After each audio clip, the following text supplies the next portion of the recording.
I remember when I was a kid that every school was built over a cemetery. Cliché, but my elementary school actually was built over one. Ever since I was a little girl, I was heavily interested in the paranormal, and I always thought my school had something weird going on. And for some reason, I was invested on proving to myself that I was right. In 4th grade, my experiments began. I purposely stayed later in my classroom, hoping something would happen. I was always alone for like 10 minutes every day in the classroom, and I waited for like 5 minutes in silence to hear something. I was slowly getting frustrated and decided to drop my experiments. One day it happened. I was alone in my classroom, putting some things away in my locker space as quickly as possible so I could join my friends in the patio. My classroom was at the end of the hallway on the 2nd floor, so I was hurrying to catch up. I could hear the muffled voices of the other kids outside. In one instant, it was like a crowd of people talking out loud just hit me in the ears. I couldn't understand a bit of what they were saying, but it was loud, louder than a bunch of kids playing outside. I grabbed my backpack and ran outside. When I was just by the stairs, I closed my backpack and walked to meet my friends. I was freaked out, but I didn't say anything to anyone. I didn't want a bunch of other kids to stay late in classroom with me, and if someone told the teacher, they would think I was doing it for attention. Some weeks passed, and I wasn't staying late anymore because I didn't want to hear those voices again. One day, I thought it would be interesting to leave a piece of paper with a message for the ghost hidden behind my books. I made sure nobody was there and that nobody could see it at plain sight. And sure enough, I received answers written in the paper. There were simple sentences and yes/no answers. Since my mom was a teacher at my school, I was the first kid to arrive at the classroom. So before anyone else would come, I would open my message and see the answer. Eventually, I stopped doing that because it felt wrong, and I could tell the ghosts were getting a bit annoyed. It wasn't much, but it was enough that made me believe in ghosts and made me think I was as awesome as those ghost hunters on TV.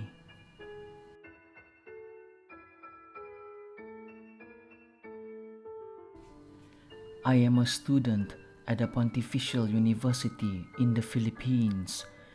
Being a student in the university means that you most likely have knowledge of the various ghost stories in the campus. I used to have a dorm right next to the university until Corona came, and also am usually active at night.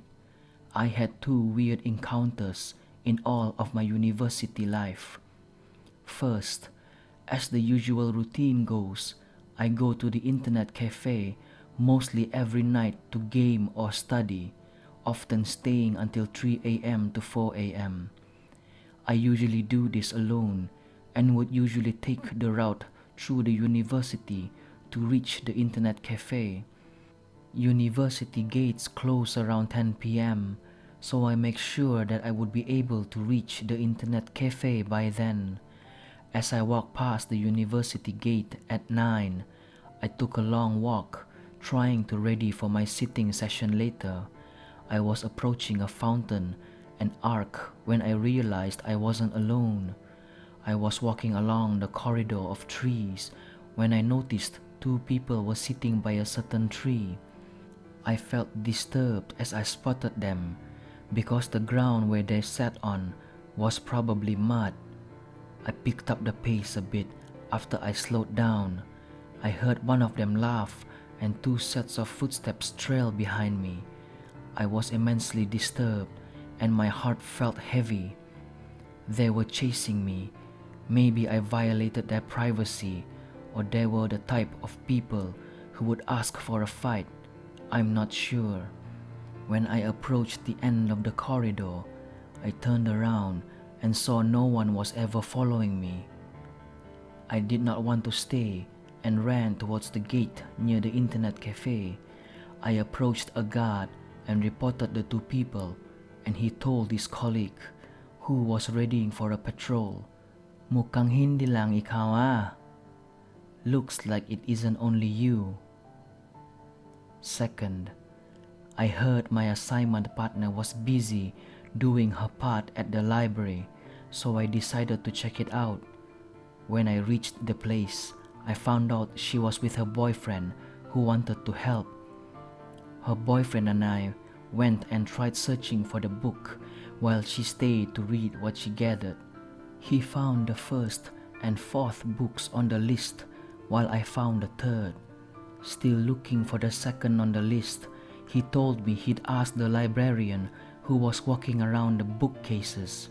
He disappeared while looking after her. I found the book before he even returned and decided to head back after sending him a text. I got to meet my partner again and we waited for her boyfriend to return. After a few minutes, he did return, but he was teary-eyed and his skin pores were acting up. He said that the librarian he saw was in one of the portraits of the staff a few decades ago. My partner told him that what he experienced was one of the few ghost rumors in the library. I had doubts. Maybe it was the librarian's kid who identically looked like the one he saw.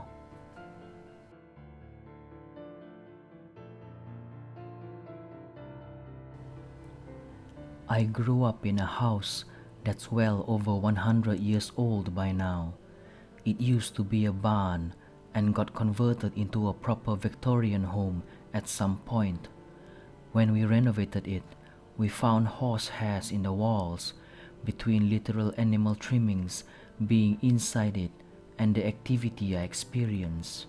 I've always felt like the house has a wildness to it. Before we moved in, during the summer of 2000, my grandfather owned the home. When he owned it, there were all portrait paintings that felt like they followed me across the rooms, and when adventuring upstairs, a place he rarely went due to old age, it felt like uncovering another time.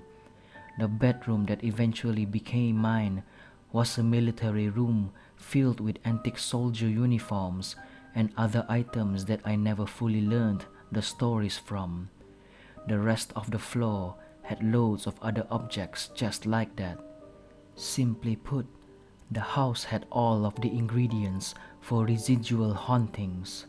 To top things off, my grandfather ended up dying in the house, and that's what led to my family and I moving in shortly after. It wasn't long before I'd hear footsteps from the upstairs during the day, or even in the hallways at night when everyone else was asleep. The footsteps could become so relentless that they'd even pace at the front of my own room at times.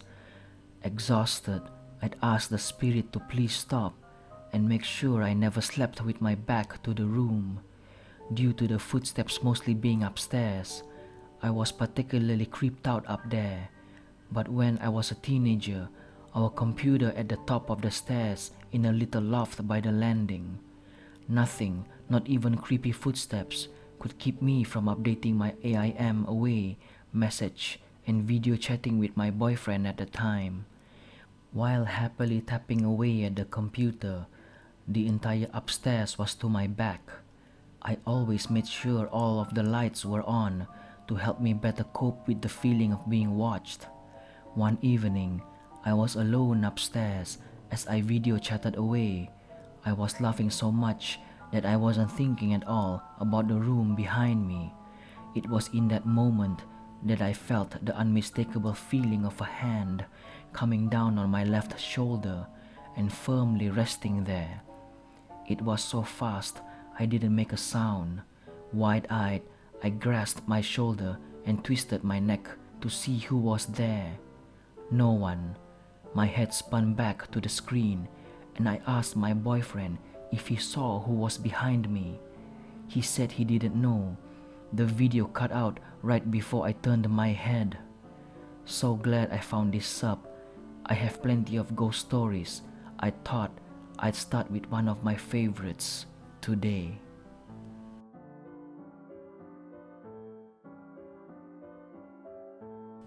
This is my first time sharing on Reddit, so please bear with me. I grew up in the 90s in a typical ranch-style home in the Sonoran Desert.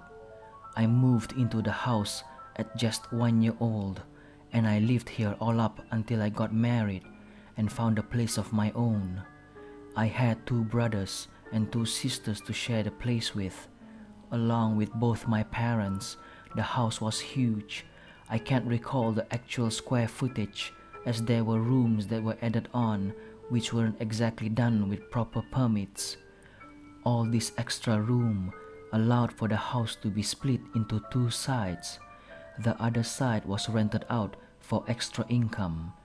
To make an extra room for us girls, they put a wall in between of what was once an open concept kitchen and dining room. This is relevant to my paranormal experience in this house. I was in about 1st grade when I first saw the family. It was summer in Arizona, and if you're from here, you know it's monsoon season. Me and my little sister would love to stay up, sneak into the kitchen to look out the window and just admire the lightning and rainy weather. It was almost a nightly ritual where we would wait for my parents to go to bed and then make our way to admire those stormy nights. However, one night was different. I was becoming more aware. Unusual things had always happened in the house for as long as I could remember, but that was my normal. I had been here all my life. It's all I've known. I started to get an unsettling feeling, and I begged my little sister for us to go back to bed. She whined a bit, but eventually obliged. We snuck back into our room. My big sister was sound asleep in the middle of the bed, and as we started to get settled, my heart sank at what my eyes saw walk into our room.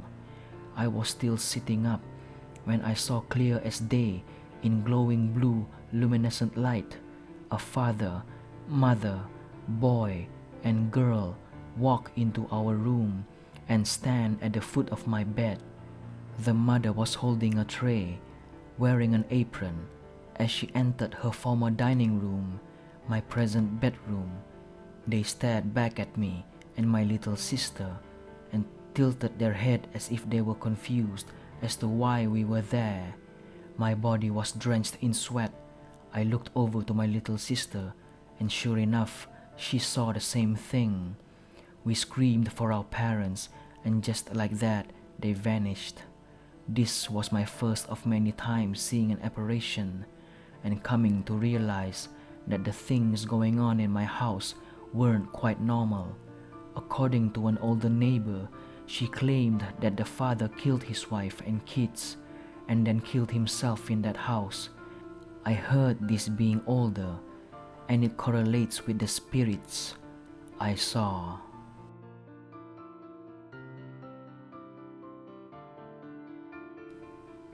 This is really nothing but a cry for help. I don't think anyone can save me at this point, but this is my last chance. I first read about the elevator ritual from some guy on Reddit. I don't know if he really experienced what he said. He did or just made up the whole story, but it made me interested in the subject. I saw a bunch of YouTube videos of people playing it without any success, and I wanted to try it out myself. I live in an apartment in a 14-story building since a couple of months back. Yesterday, I didn't have anyone to hang out with, so I decided that I should try this out to see if this really works. I entered the elevator on the 1st floor, like the instructions said. I pressed the button for the 4th floor and felt entirely convinced that nothing strange or out of the ordinary would happen. A couple of seconds went by. I was on the fourth floor and pressed the button for the second floor. At this point, I suddenly felt a lot more creeped out. It was almost as if something was warning me not to proceed. And thinking back now, after everything that has happened, I wouldn't be surprised if it was. I proceeded to press the buttons in the order that the instructions say. Right before I pressed the button for the fifth floor, where the woman was supposed to get on, I swear that I heard a woman laughing in a creepy way, somewhere outside the elevator. It could have been just an ordinary person, and my brain making it sound a lot scarier, but that was what I heard. I pressed the button for the fifth floor and waited nervously for what felt like half a minute. I know that I shouldn't even have looked out the door at that point, but I did, and I was shocked. In front of me was this famous deceased Hollywood actress that I have had a crush on since I was a teenager. She just looked at me with a warm smile and entered the elevator without taking her eyes off me. I was completely flabbergasted and even forgot about the game for a moment. She was wearing a vintage-looking dark blue shirt suit and white gloves. Her long brown hair was tied neatly in a bun, and her long slim legs looked just as good as in the movies. Her face looked just as pretty as ever, and she had the same appearance as she did in the late 1950s or early 1960s, I think. I even thought about saying something before I looked in the mirror behind her. Her clothes were molding, and her legs and neck had a greenish-looking tone with scars covering them. The little handbag she was carrying looked tattered, as if it hadn't been used for decades. I turned away and pressed the button for the first floor, just as the instructions said. The elevator started ascending to the 10th floor instead of the first one. She asked me where I was going, and I tried ignoring her. The doors opened at the 10th floor, and I exited the elevator without turning back. The first thing I noticed was that this hallway was a lot darker than the other ones.